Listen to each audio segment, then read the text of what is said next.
Now read along as the directions for Part C are being read. Part C. Directions. In this part of the test, you will hear several short talks. After each talk, you will hear some questions. The talks and the questions will not be repeated. After you hear a question, read the 4 possible answers in your book and choose the best answer.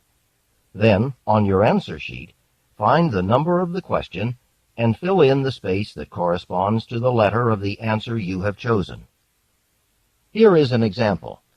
On the recording you hear, "Listen to an instructor talk to his class about a television program." I'd like to tell you about an interesting TV program that'll be shown this coming Thursday. It'll be on from 9 to 10 p.m. on Channel 4. It's part of a series called Mysteries of Human Biology. The subject of the program is the human brain, how it functions and how it can malfunction. Topics that will be covered are dreams, memory, and depression. These topics are illustrated with outstanding computer animation that makes the explanations easy to follow. Make an effort to see this show. Since we've been studying the nervous system in class, I know you'll find it very helpful. Now listen to a sample question. What is the main purpose of the program? In your test book, you read, A. To demonstrate the latest use of computer graphics. B. To discuss the possibility of an economic depression. C. To explain the workings of the brain. D. To dramatize a famous mystery story. The best answer to the question, "What is the main purpose of the program?" is C. To explain the workings of the brain. Therefore, the correct choice is C. Now listen to another sample question. Why does the speaker recommend watching the program? In your test book, you read, A. It is required of all science majors. B. It will never be shown again. C. It can help viewers improve their memory skills. D. It will help with coursework. The best answer to the question, "Why does the speaker recommend watching the program?" is D. It will help with coursework. Therefore, the correct choice is D. Go on to the next page.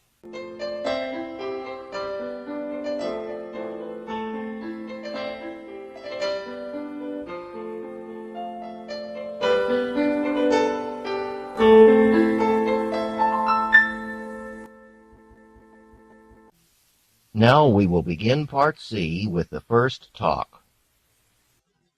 Questions 39 through 42. Listen to a talk given by the Dean of the School of Education. Community service is an important component of education here at our university. We encourage all students to volunteer for at least one community activity before they graduate. A new community program called One-on-One helps elementary students who've fallen behind. You education majors might be especially interested in it because it offers the opportunity to do some teaching, that is, tutoring in math and English. You'd have to volunteer 2 hours a week for 1 semester. You can choose to help a child with math, English, or both. Half-hour lessons are fine, so you could do a half hour of each subject 2 days a week. Professor Dodge will act as a mentor to the tutors. He'll be available to help you with lesson plans or to offer suggestions for activities. He has office hours every Tuesday and Thursday afternoon. You can sign up for the program with him and begin the tutoring next week. I'm sure you'll enjoy this community service, and you'll gain valuable experience at the same time. It looks good on your resume, too, showing that you've had experience with children and that you care about your community.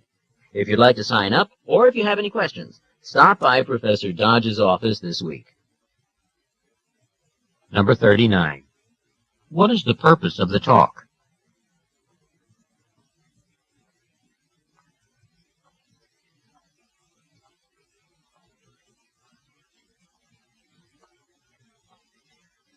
Number 40. What is the purpose of the program the Dean describes?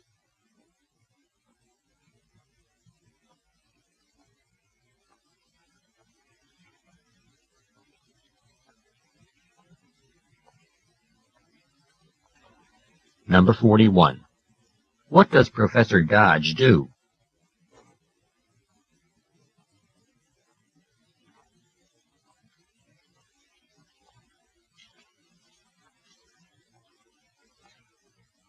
Number 42.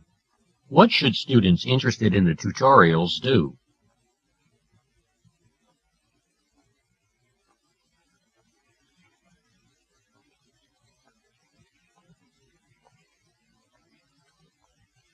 Questions 43 through 46. Listen to an instructor in a business class. I hope you've all finished reading the assigned chapter on insurance so that you're prepared for our discussion today. But before we start, I'd like to mention a few things your text doesn't go into. It's interesting to note that insurance has existed in some form for a very long time. The earliest insurance policies were what were called bottomry contracts. They provided shipping protection for merchants as far back as 3000 BC. In general, the contracts were often no more than verbal agreements. They granted loans to merchants with the understanding that if a particular shipment of goods was lost at sea, the loan didn't have to be repaid. Interest on the loans varied according to how risky it was to transport the goods. During periods of heavy piracy at sea, for example, the amount of interest and the cost of the policy went up considerably. So you can see how insurance helped encourage international trade. Even the most cautious merchants became willing to risk shipping their goods over long distances, not to mention in hazardous weather conditions, when they had this kind of protection available. Generally speaking, the basic form of an insurance policy has been pretty much the same since the Middle Ages. There are 4 points that were salient then and remain paramount in all policies today. These were outlined in Chapter 6 and will serve as the basis for the rest of today's discussion. Can anyone tell me what one of those points might be? Number 43. What is the purpose of the instructor's talk?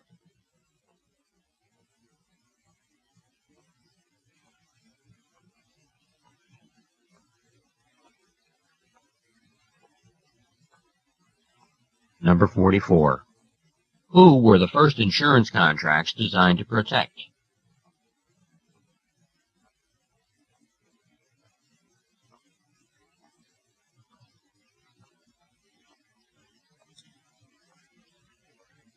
Number 45. What does the instructor say determined the cost of early insurance policies?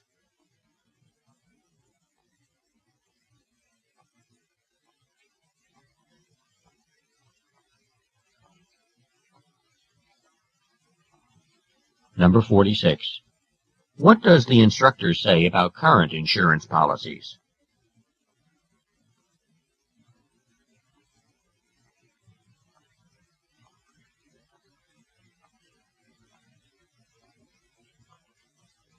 Questions 47 through 50. Listen to a talk on the radio about a research project. Located at the NASA Research Center in Iowa, there is a 5,000-gallon vat of water. And inside the tank is an underwater treadmill designed by Dave Van Neumann, an aerospace engineer. For 4 years, Neumann observed scuba divers as they simulated walking on the Moon and on Mars on her underwater moving belt. She wanted to discover how the gravity of the Moon and of Mars would affect human movement. To do this, Neumann attached weights to the divers and then lowered them into the tank and onto the treadmill. These weights were carefully adjusted so that the divers could experience underwater the gravity of the Moon and of Mars as they walked on the treadmill. Neumann concluded that walking on Mars will probably be easier than walking on the Moon. The Moon has less gravity than Mars does. So at lunar gravity the divers struggled to keep their balance and walked awkwardly. But at Martian gravity, the divers had greater traction and stability, and could easily adjust to a pace of 1.5 miles per hour. As Neumann gradually increased the speed of the treadmill, the divers took longer, graceful strides until they comfortably settled into an even quicker pace. Neumann also noted that at Martian gravity, the divers needed less oxygen. The data Neumann collected will help in the future design of Martian spacesuits. Compared to lunar spacesuits, Martian spacesuits will require smaller air tanks. and to allow for freer movement, the elbow and knee areas of the spacesuits will also be altered. Question number 47.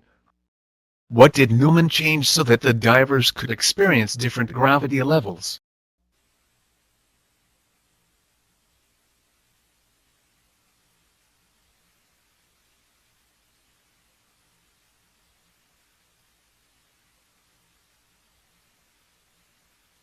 Question number 48. Why will Martian spacesuits be designed differently from lunar spacesuits?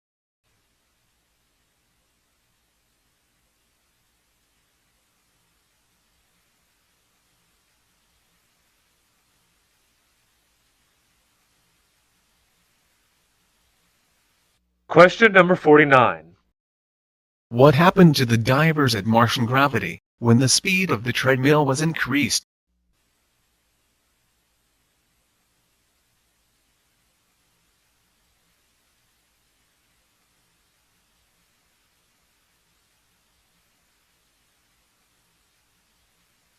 Question number 50.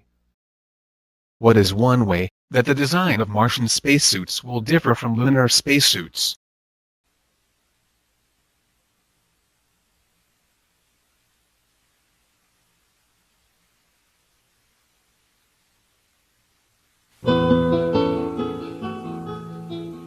This is the end of Section 1. Stop work on Section 1 now.